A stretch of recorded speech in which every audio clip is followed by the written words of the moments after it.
Esta semana tenemos un programa muy interesante, histórico lo podemos calificar, con la presencia del doctor Ramón Antonio Veras, Don Negro Veras, con una trayectoria conocida por todos en el país, uno de los grandes adalides en las luchas por las libertades públicas después de la caída de la tiranía de Trujillo. El doctor Ramón Antonio Veras, Don Negro, es una fuente de enseñanza y sabiduría y estamos seguros de que con su comparecencia en esta entrega de Principalmente hacemos un gran aporte a la sociedad dominicana, a la cultura jurídica nacional.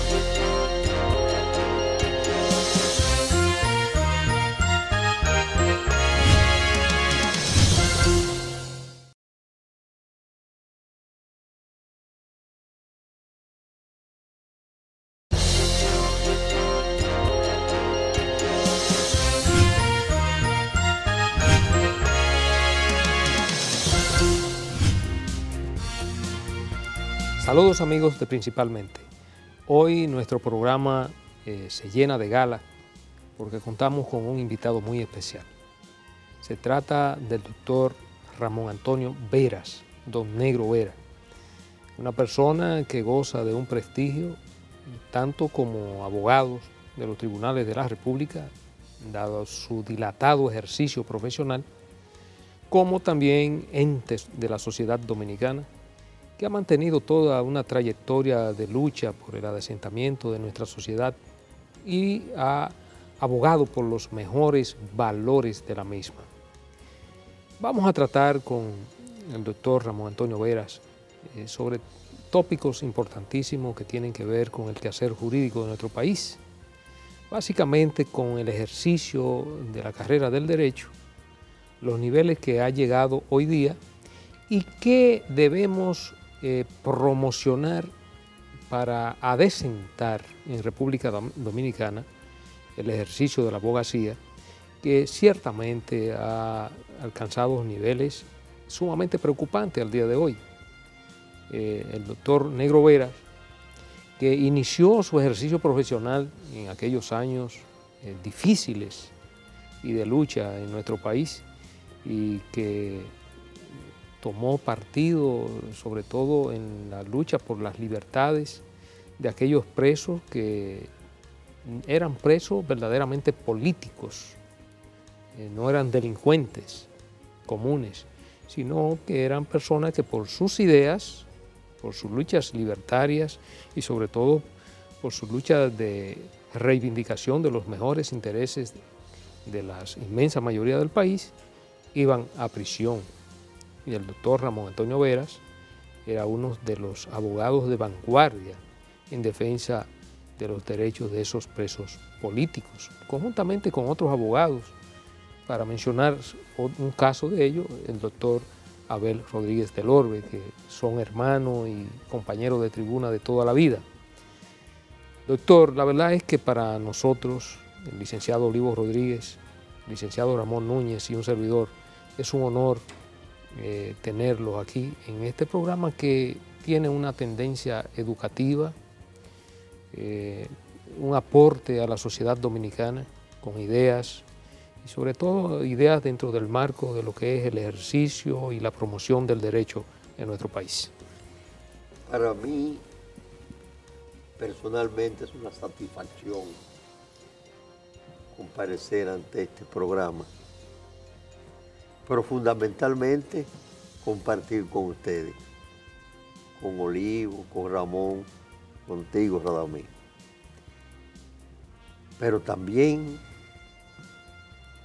abordar y tratar el tema del ejercicio de la profesión.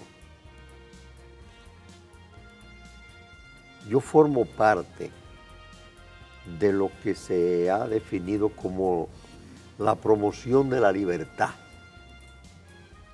Fue aquella playa de jóvenes que nos matriculamos en la Universidad de Santo Domingo luego UAS, en el año 1961, en septiembre de 61, para estudiar en la Facultad de Derecho. Todos enamorados de la libertad, de los derechos humanos, del sentido de justicia, y con la esperanza de llegar a ejercer la profesión de abogado. Nuestros profesores, Julio César Castaños Espaillat, Leoncio Ramos, el profesor Paniagua, Hipólito Herrera Villini, Ballester Hernández, Homero Enríquez, Froilán Tavares, Cabral Ortega, Juan Manuel Pellerano y otros más.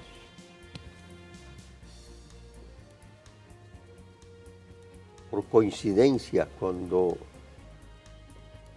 esa promoción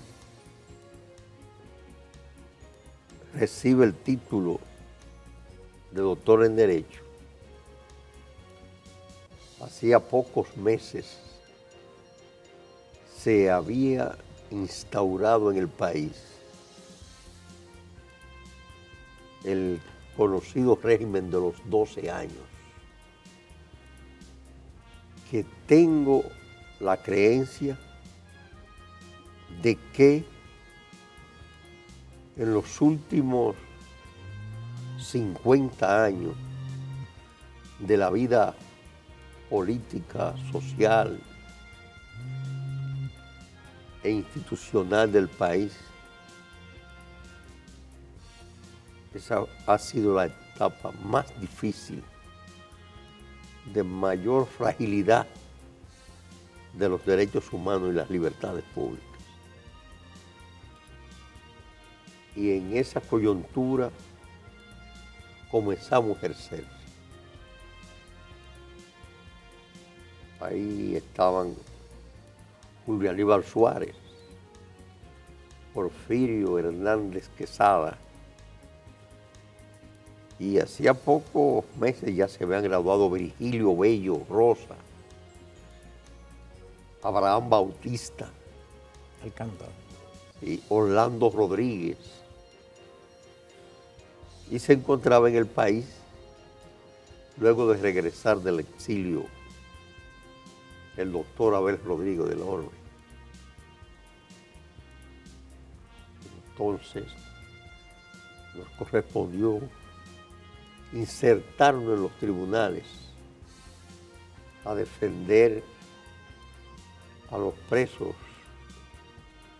a los perseguidos políticos, a los adversarios del gobierno del doctor Joaquín Balaguer. Ahí se acercaba uno a defender a verdaderos comunistas, hombres y mujeres de izquierda, y pura y simplemente opositores al régimen de turno. Era un momento sumamente difícil. Ahí pasó la etapa de la banda.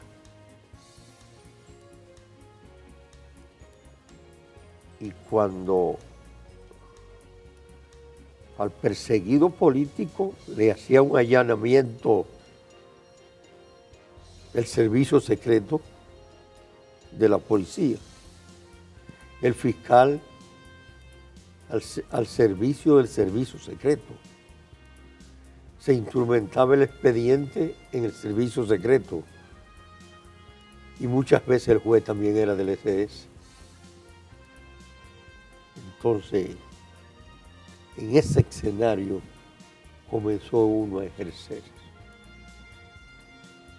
Pero uno no podía escoger el tribunal donde ir, porque recuerdo que hasta la ley de habeas corpus, cuando el régimen se dio cuenta que uno la utilizaba como un instrumento de presión y que obligaba a que los jueces la motivaran, la desmotivaran la decisión, bueno, pues entonces el problema fue eliminada de la ley de habeas corpus la obligación de los jueces a motivar sus decisiones. Ciertamente fueron 12 años sumamente difíciles. En todo el sentido, porque las instituciones sumamente frágiles. Fue la época cuando el mismo doctor Balaguer dijo que la justicia era un mercado que se vende.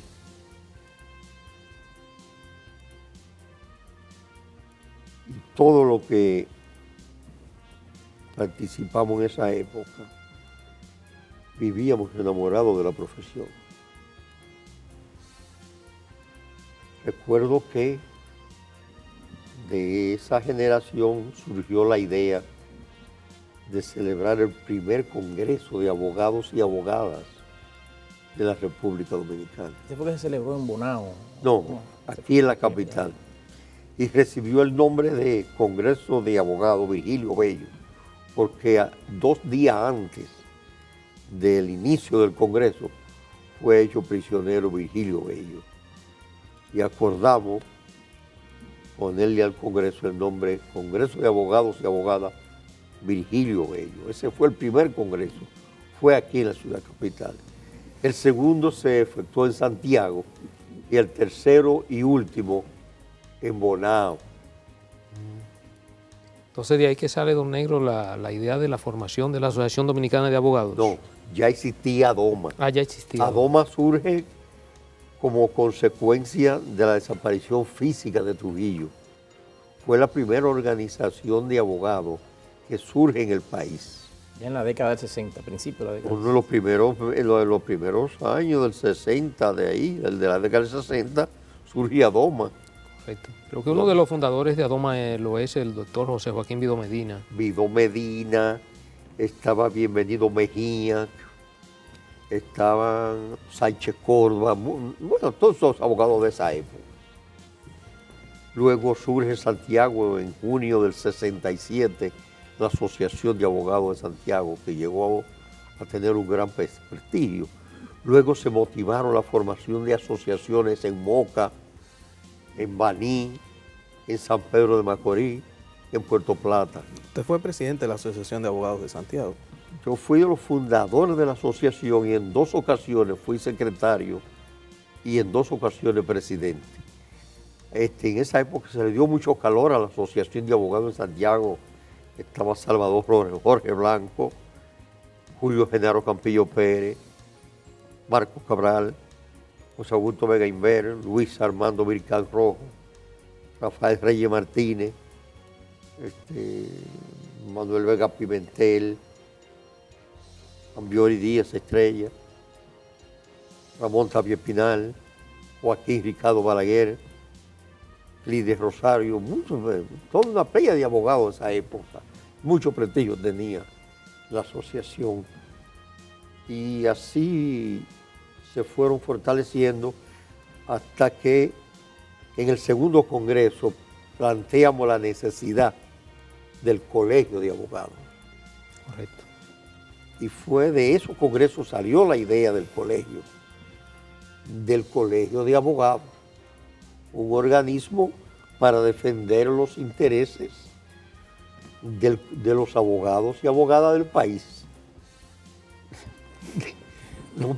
Nunca pensamos, perdón, que iba a ser lo que es ahora, sinceramente lo digo. Yo quisiera retomar, doctor, el aspecto de la lucha por las libertades públicas. Por lo que usted dice, la justicia también fue un escenario importante en esa lucha por las libertades públicas. ¿Qué tanta satisfacción o niveles de protección se logró para muchas de esas personas que eran perseguidas a través del trabajo que ustedes hicieron? En este país, hoy, hay muchos hogares y muchas madres tienen sus hijos e hijas con vida por todo ese grupo de abogados. Y por ahí andan, por esa calle de Dios, muchos de los que fueron nuestros clientes, no, nuestros aliados y protegidos, sin garantía ninguna. Porque hoy se pueden alegar muchísimas cosas. Pero dime tú. Una justicia militarizada. Totalmente. Jueces y Y fiscales. sin garantía ninguna. Que eran a su vez oficiales. De Pero la lo más Fuerza Armada. sencillo es que una tarde, en la gestión de la policía de Enrique Pérez y Pérez, detienen a Onelio Espaillat, Julio de Peña Valdés, Cocuyo Báez, Edgar Erinson Pichardo y otros más. 6 dirigentes del MPD. Y va una comisión a la policía a averiguar que dónde están los presos. Y el general Pérez Pérez dice, se pensaba que estaba muerto, y dice, no, en el sótano, ahí está, en la solitaria. Era un momento sumamente difícil. Uno le interponía un recurso de habeas corpus en favor de Fafa Tavera, lo ponían en libertad, y cuando llegaba le dice, no, usted tiene un expediente pendiente.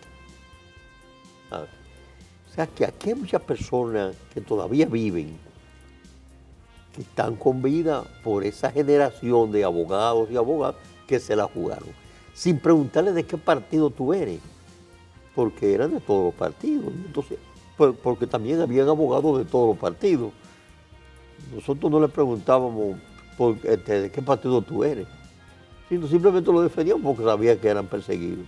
Existía un gran sentido de la solidaridad y también el ejercicio del oficio de abogado era otra cosa.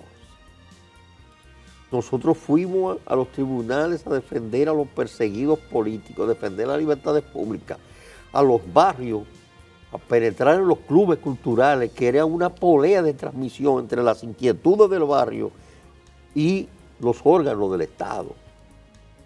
Nosotros fuimos a los tribunales a defender a los clubes culturales, a dar charlas, conferencias sobre los derechos humanos, sobre las libertades públicas, a formar sindicatos, a formar asociaciones, a formar gremios. Los abogados de toda esa época. Ahora, y la conducta que exhibía toda esa generación de abogados. Había mucha dignidad, mucho decoro.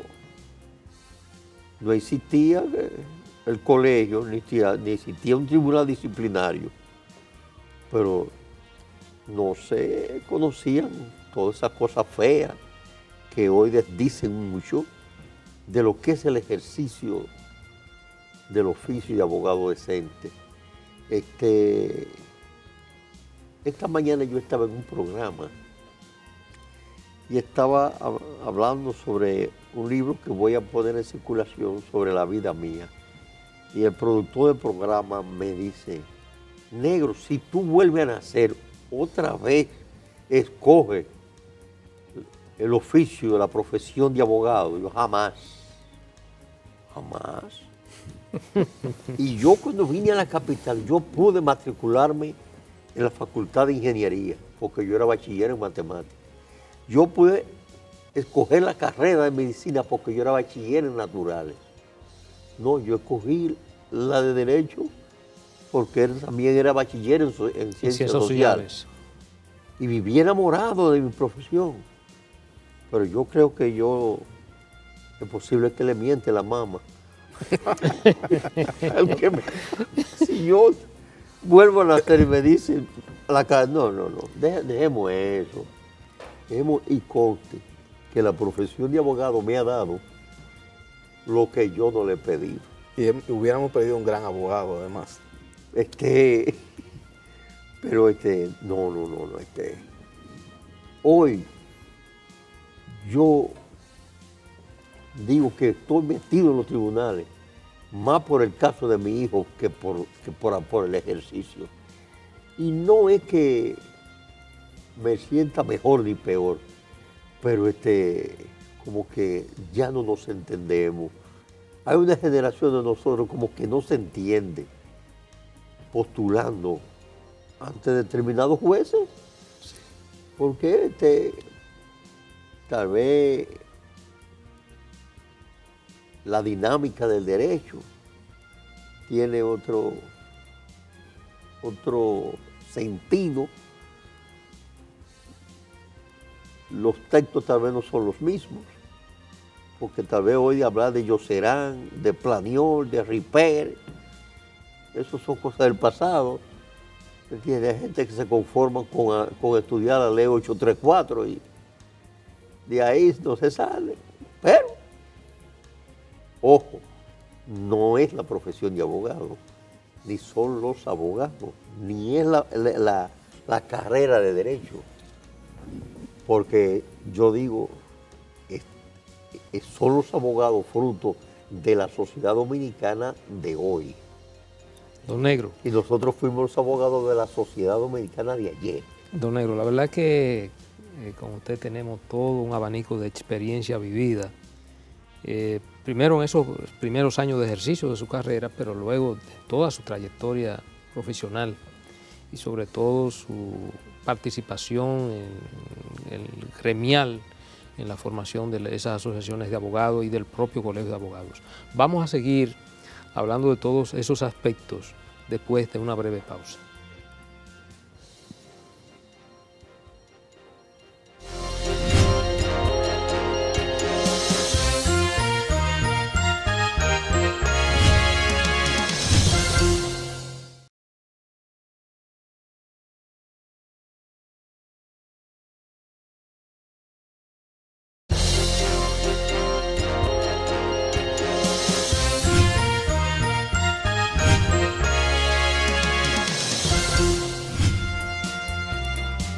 Continuamos principalmente con esta entrevista histórica, yo llamaría, con el doctor Ramón Antonio Veras.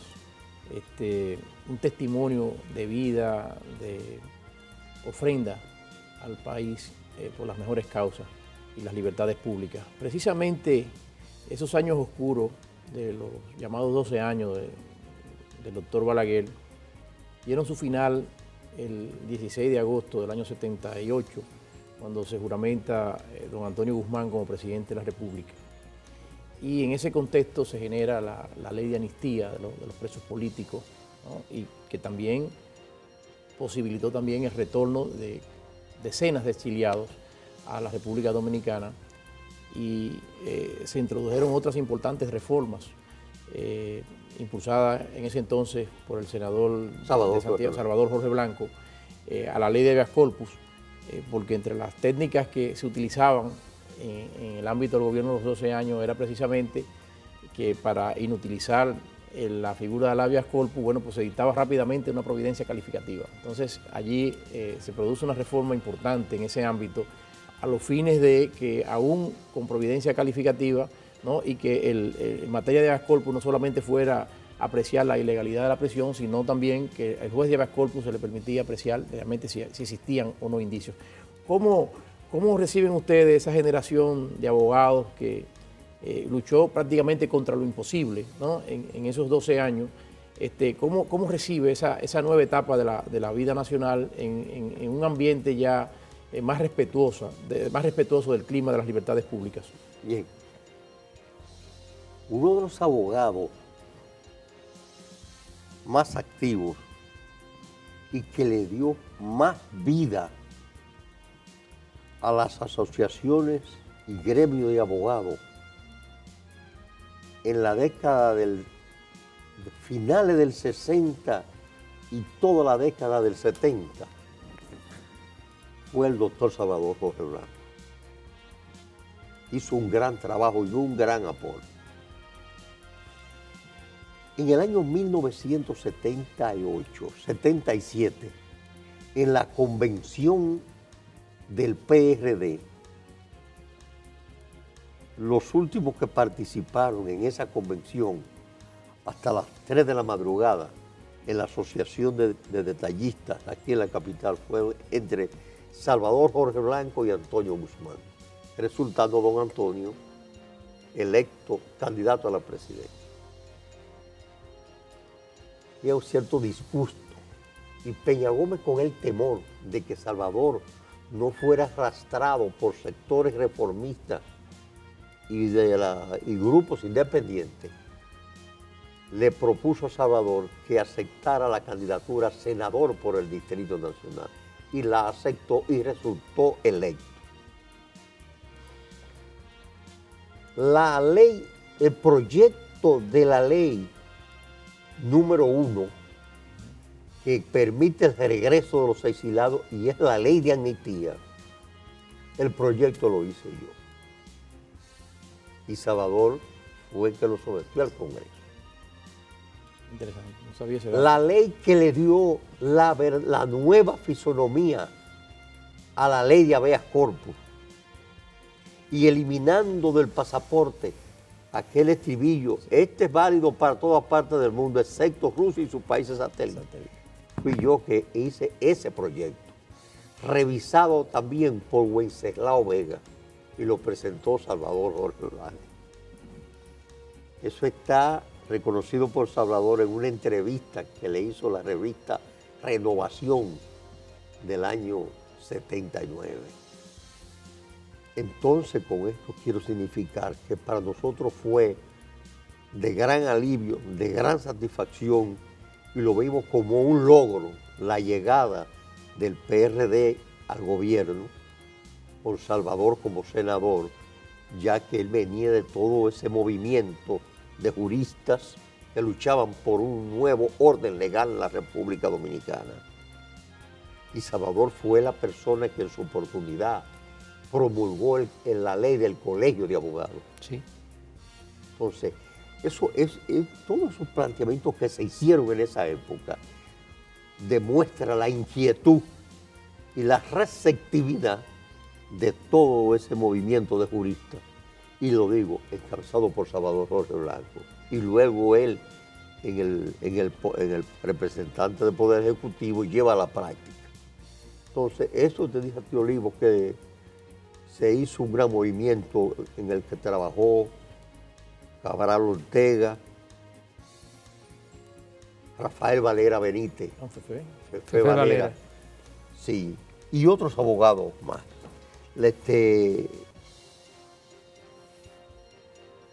Mejía Feliú, recientemente fallecido, y muchos abogados de la época. Fue un renacer a la vida institucional del país cuando llega al gobierno el PRD en el 78. Y luego continúa con la llegada de Salvador. Pero el mayor despertar fue entre el 78 y el 82. Sí. Bueno, viendo a lo que es la génesis del Colegio de Abogados, hay que reconocer, aparte de todas esas personas que usted ha mencionado, y dentro de lo cual usted también jugó un rol protagónico, hay que reconocer la persistencia. Pero se me ha olvidado, perdón, Yotin Curi hizo muchos aportes en esa época. El doctor Yotin Curi. Sí, Yotin Curi. Y ya posteriormente, cuando se instituye el Colegio de Abogados, hay que reconocer dentro de ese grupo de abogados que impulsó esa creación al doctor Fernando Hernández Díaz. Cuando se lanza la primera campaña para optar por la presidencia del Colegio de Abogados, Fernando Hernández Díaz tenía un nombre, porque en el gobierno de Bosch, si yo mal no recuerdo, él dirigía una organización que se llamaba Federación Nacional de Empleados Públicos, era como FENEPIA. Y esa organización se opuso al gobierno de Bosch. Me parece que Juan Bosch en un discurso dijo, le va a pasar como a Chacumbele. Le estoy hablando, pero bueno, entonces, cuando vienen las elecciones las primeras elecciones del Colegio de Abogados, Fernando Hernández Díaz lanza su candidatura. Y nosotros, un grupo de nosotros, lanzamos la consigna, no puede ser. Y planteamos entonces como candidato al doctor Abel Rodríguez del Orbe, con la consigna, con la plancha, unidad y consolidación. Y perdimos por 12 votos. Ganó Fernando. Ganó Fernando. Luego, Fernando hizo un trabajo fuerte de base dentro del colegio, una gran estructura, sí, con muchos jóvenes abogados, gremialistas. En Santiago estaba Vallejo Santelice. No, y no tenían en Santiago Armando Vallejo Santelice, sí, y a Nelson Gómez Arias. Nelson Gómez. O sea, ellos tenían una estructura a nivel nacional. Y el grupo de nosotros, que luego nos dimos cuenta que no podíamos ganar. No, habíamos muchos sectarios.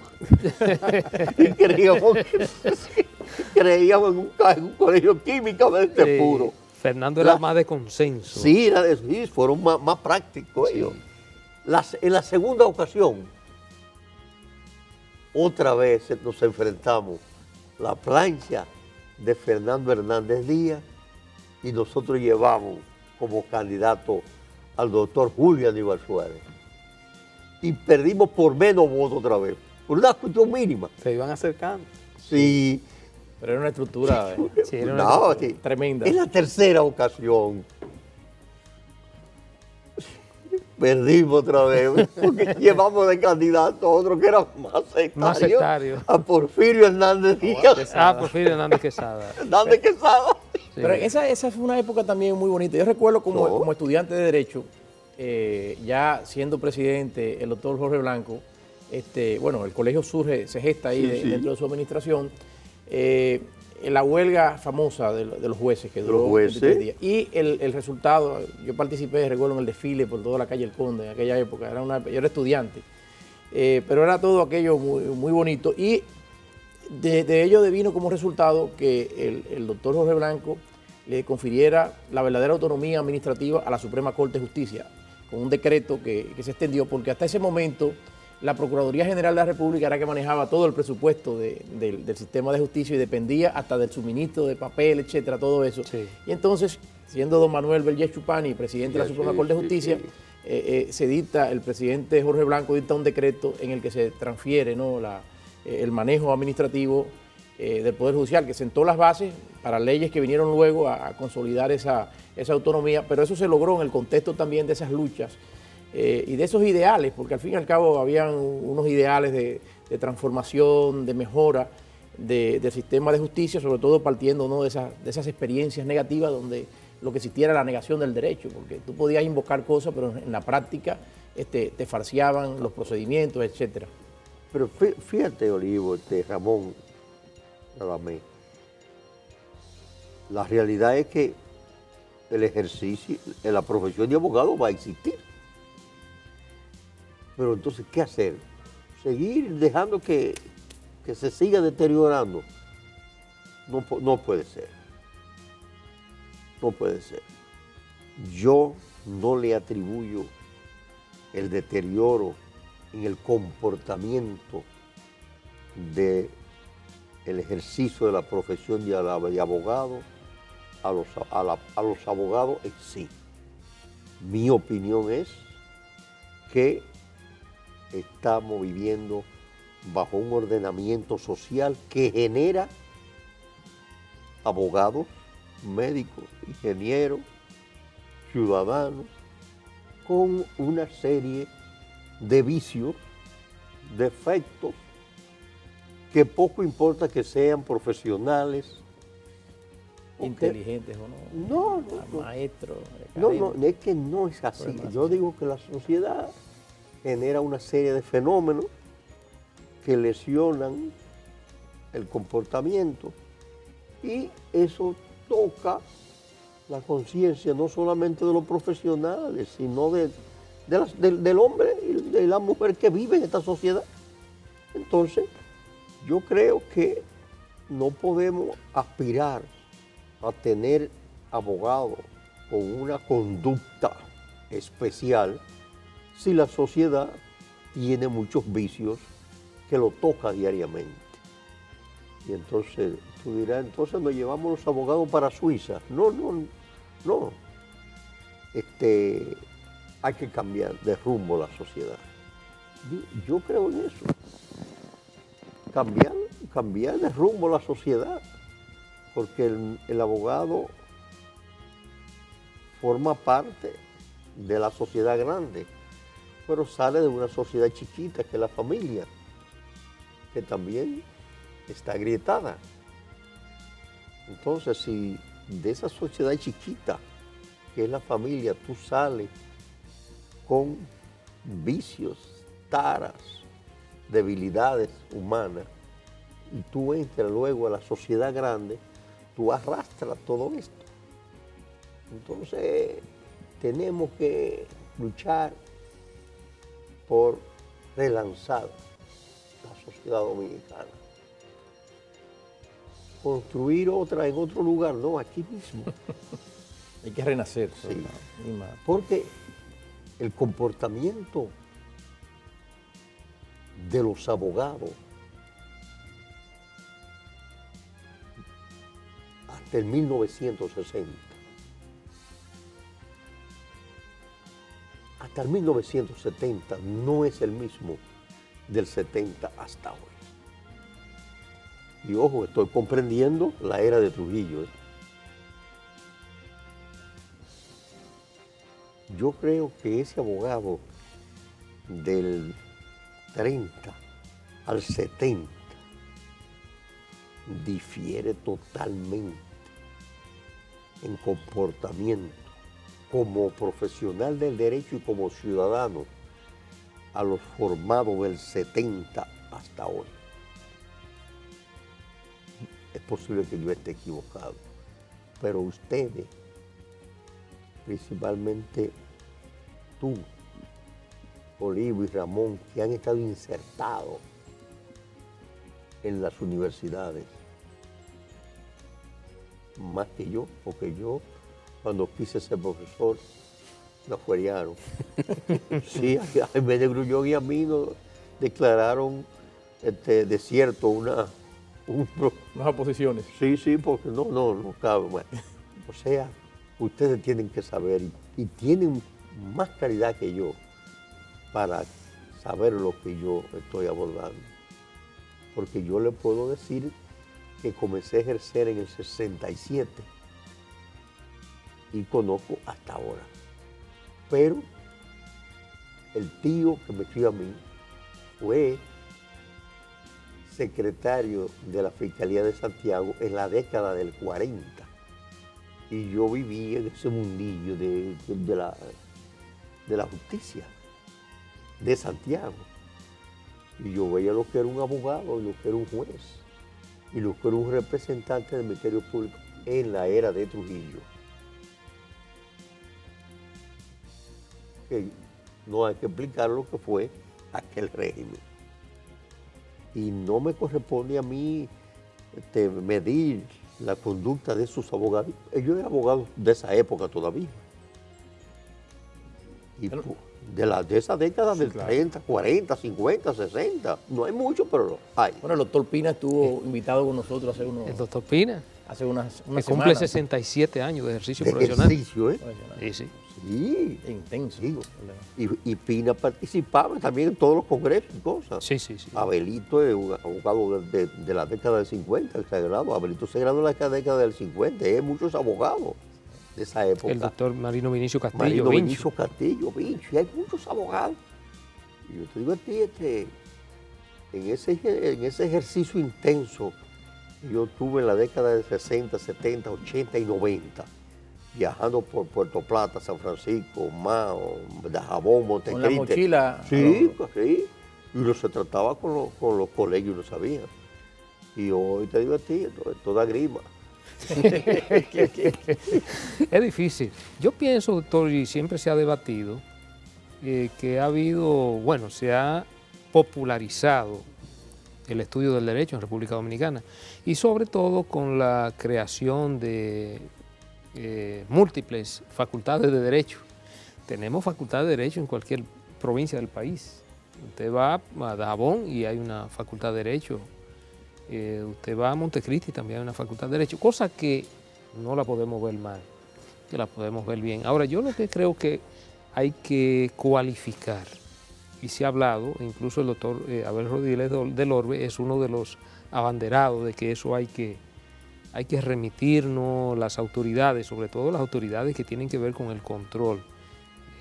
Vamos a decir, aquí sería el Ministerio de Educación Superior, y hay que ver, hay que reevaluar la situación no solo de la carrera del derecho, hay que verla todas, porque no podemos solo prejuiciarnos con que lo que anda mal es el ejercicio de derecho. Yo, como usted decía, son muchas cosas que andan mal y que debemos ver hacia ella y cómo corregirla. La zona franca asimila muchos trabajadores, calificados y no calificados. Muchos que aprenden a cortar y a insertar. Entonces, cualquiera diría que hay muchas zonas francas que le llaman universidades, y entonces tú oyes decir, yo no sé qué estudiar ni tengo nada que hacer, me voy a meter a estudiar derecho, me voy a meter. Entonces, yo creo que si el Estado invierte en las universidades, entonces debe llevar allí personas con cierto talento. Es un problema de visión que hay con el papel del Estado. Como tú señalabas, Radamés, no solamente está en el ámbito del derecho, es decir, el Estado ha perdido en cierta forma su papel de regulador de muchas actividades privadas que tienen un impacto sobre la vida pública y sobre los ciudadanos. Pasa en el ejercicio del derecho, es decir, la falta de control, la pericia, el control de los programas de estudio, etcétera, pero también pasa en el ejercicio en la regulación del Estado de los ingenieros. Por ejemplo, yo les digo a las personas, bueno, yo me compro un apartamento y usted vive, se sube a un piso altísimo bajo la seguridad de que, bueno, hay una autoridad que está vigilando que se han utilizado los materiales y que se han respetado las estructuras que fueron aprobadas por la autoridad. Pero está cumpliendo el Estado ese papel del Ministerio, por ejemplo, de Obras Públicas. Regulador. Hay cantidad de centros privados de salud pública. Existe desde el órgano regulador de la salud quien esté vigilando que allí se cumplen con los protocolos, que cuenta con las herramientas, que el personal es el idóneo. Entonces, en cierta forma, todo este problema que yo comparto con Don Negro es un problema de base en la estructura de la sociedad que permea al Estado, a los ciudadanos y a todos, y a todas las organizaciones de base de la misma sociedad, que tenemos que replantearnos, ¿no? Y fundar sobre nuevas bases hacia dónde queremos dirigirnos. Y esto, indudablemente, lo que estamos comentando a propósito del ejercicio del derecho, porque es nuestro ámbito más cercano, pero en realidad es un problema no solamente estructural, sino transversalizado en todo el ámbito social. Vamos a hacer una breve pausa para continuar con y otras ideas, desarrollando otras ideas, principalmente.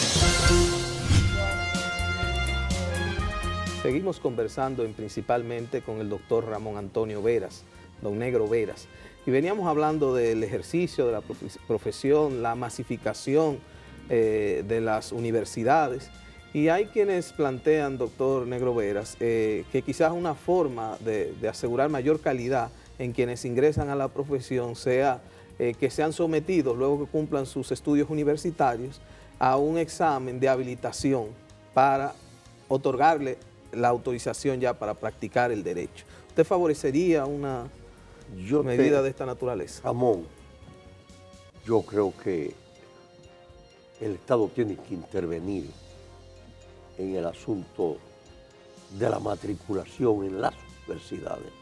Esto no puede seguir como hasta ahora.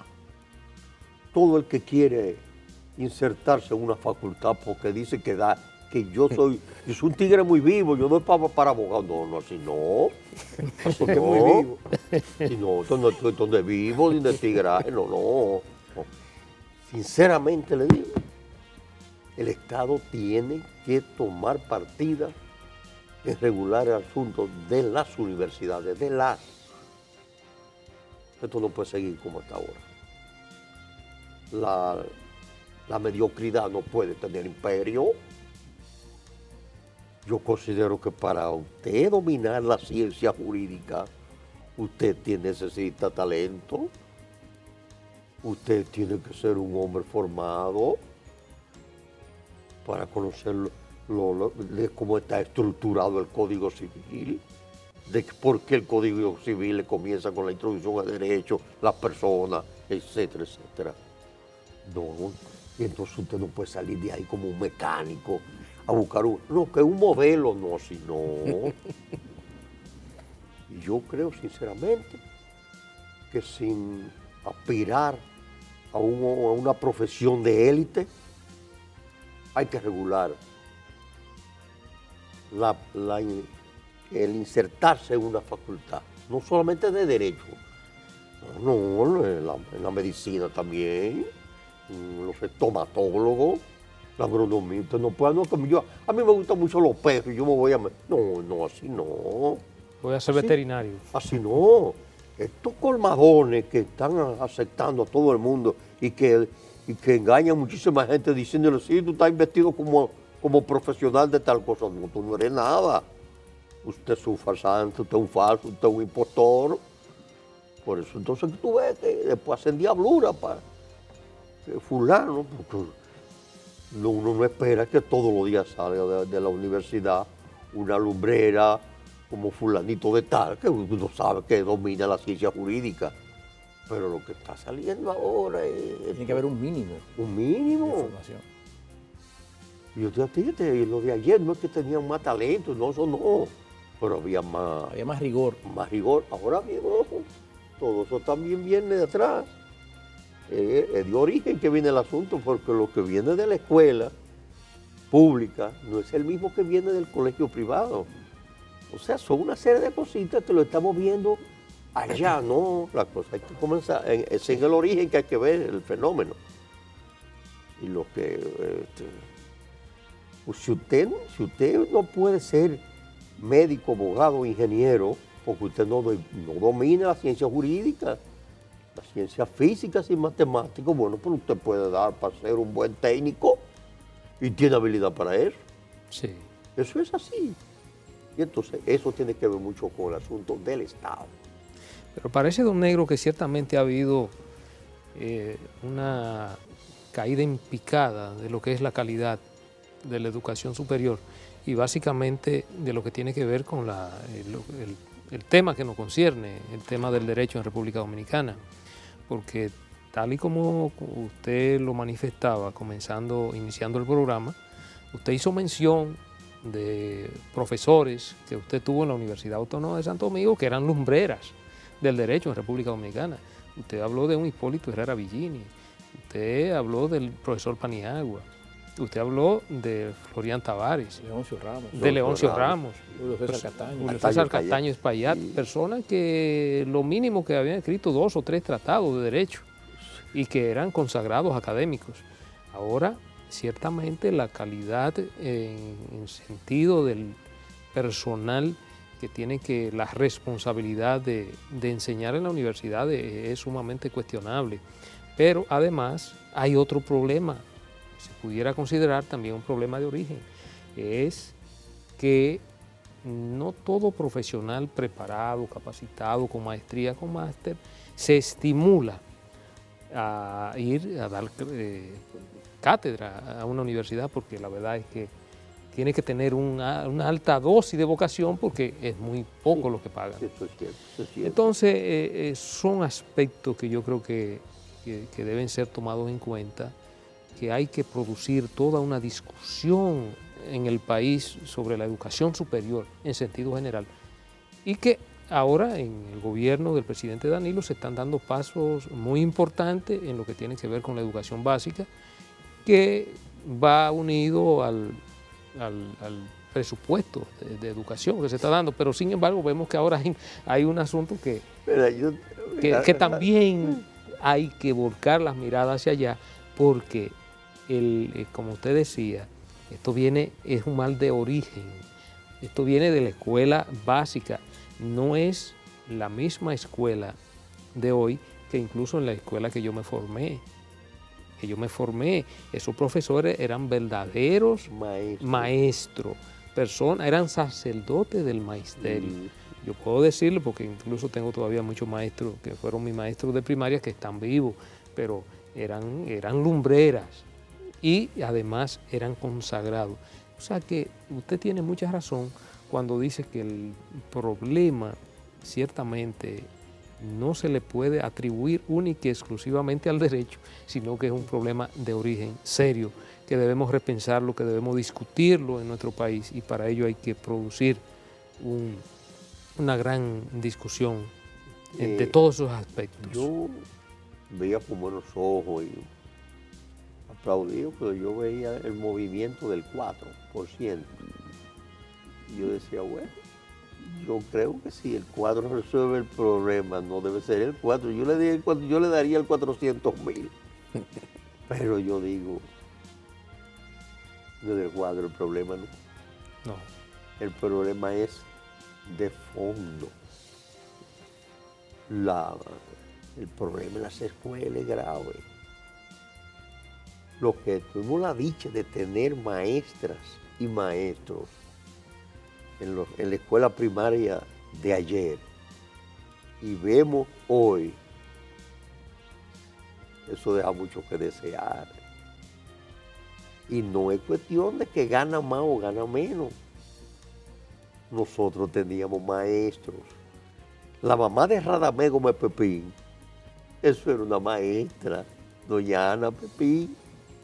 La mamá de Uchilora, doña Tatá, era una maestra. Yo estoy hablando de las que fueron los profesores de nosotros en Santiago. Decía el negrito Abinader en Santiago, el profesor Esteve. Estábamos hablando de que si doña Elsa Brito, la mamá de Domínguez Brito. Eran instituciones. Sí.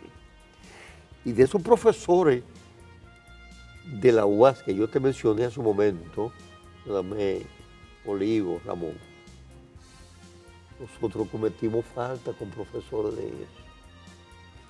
Cuando aquello operativo de la destrujización de la UAS, Plan Cayetano, el día que se pase, ahí tú te supones lo que nosotros perder a Hipólito Herrera Villini, a Moncito Báez López en ingeniería, a Mejía Feliú, a Froilán Tavares, y nosotros lo perdimos. Esa UNFU es una hija de actitudes temerarias de nosotros. Son muchas las cosas. Y cuando yo soy un hijo de la UAS, hijo genuino de la UAS, becado 4 años por la UAS. Pero ojo, yo tenía que cumplir la UAS. Sí. Igual que yo, don Negro. Yo nunca le saqué a la UAS de promedio 96.